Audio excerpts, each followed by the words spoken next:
Bonjour à toutes et à tous et bienvenue chez votre vétérinaire. Alors pour votre toute première émission, vous allez en apprendre un peu plus sur Arlette Blanchy. Qui elle est et ce qu'elle fait, notamment l'homéopathie. Ça ne s'utilise pas uniquement chez les êtres humains, c'est aussi intéressant à utiliser chez les animaux.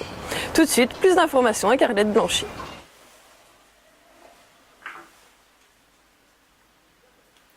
Je suis vétérinaire depuis maintenant 30 ans. Et c'est vrai que depuis le début, depuis l'âge de 9 ans, j'ai l'idée bien arrêtée de devenir vétérinaire. Et assez rapidement, après mes études, j'ai commencé des cours à suivre les cours d'homéopathie parce que ça m'intéressait beaucoup. Et puis dans la foulée, en 89, j'ai commencé les cours de comportement. J'ai commencé à suivre des formations de comportementaliste, bien qu'on n'ait pas de formation diplômante en Belgique, mais bon, ça m'intéressait beaucoup. Et donc voilà, c'est pour ça que depuis 30 ans, je pratique la médecine générale et je fais beaucoup d'homéopathie.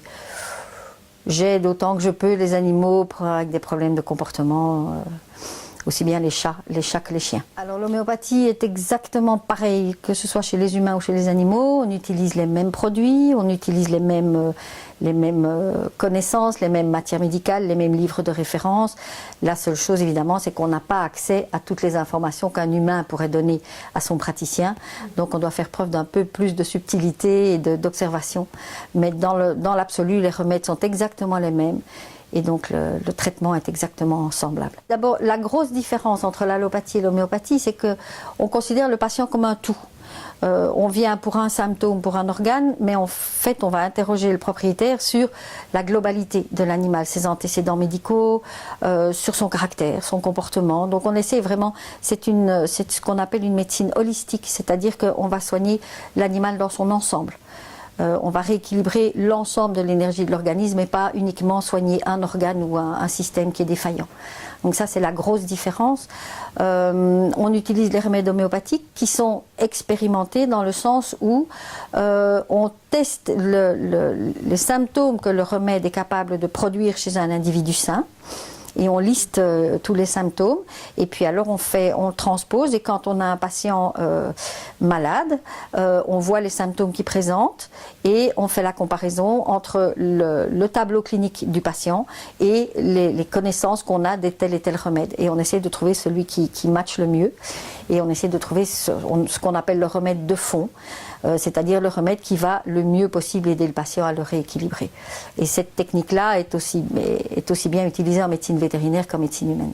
Par exemple, si on a des problèmes de toux, on va faire attention, savoir si c'est une toux grasse ou une toux sèche, savoir s'il tousse plus le matin, plus la nuit. Donc on va essayer on appelle ça modaliser, c'est-à-dire donner des modalités du symptôme. Ça, c'est pour les symptômes pour lesquels le patient, enfin le propriétaire vient avec son animal. Et puis à côté de ça, on va demander, est-ce que c'est un chien qui est nerveux, est-ce qu'il a besoin de compagnie, est-ce qu'il court beaucoup, quels sont ses désirs et ses aversions alimentaires, est-ce qu'il est frileux. Donc on va essayer d'avoir une image globale. Pas une photo de l'animal au moment de la consultation, mais plutôt le film de sa vie avec son mental et son physique. Et c'est pour ça, par exemple, que pour certains types de toux, on va donner un remède comme Drosera. Pour un autre animal qui va présenter les mêmes symptômes, mais dont le reste du tableau ne sera pas le même, on donnera du Dulcamara ou on donnera un Calibichromicum. Voilà. Donc le remède, à symptômes identiques ou à maladies identiques, le remède peut être différent. En fait, on ne soigne pas une maladie, on soigne des symptômes. C'est une grosse différence par rapport à la médecine classique, on va dire. Voilà, j'espère que ces quelques renseignements vous ont été utiles et n'hésitez pas à me recontacter si vous voulez d'autres informations ou éventuellement prendre rendez-vous pour des consultations d'homéopathie ou de comportement.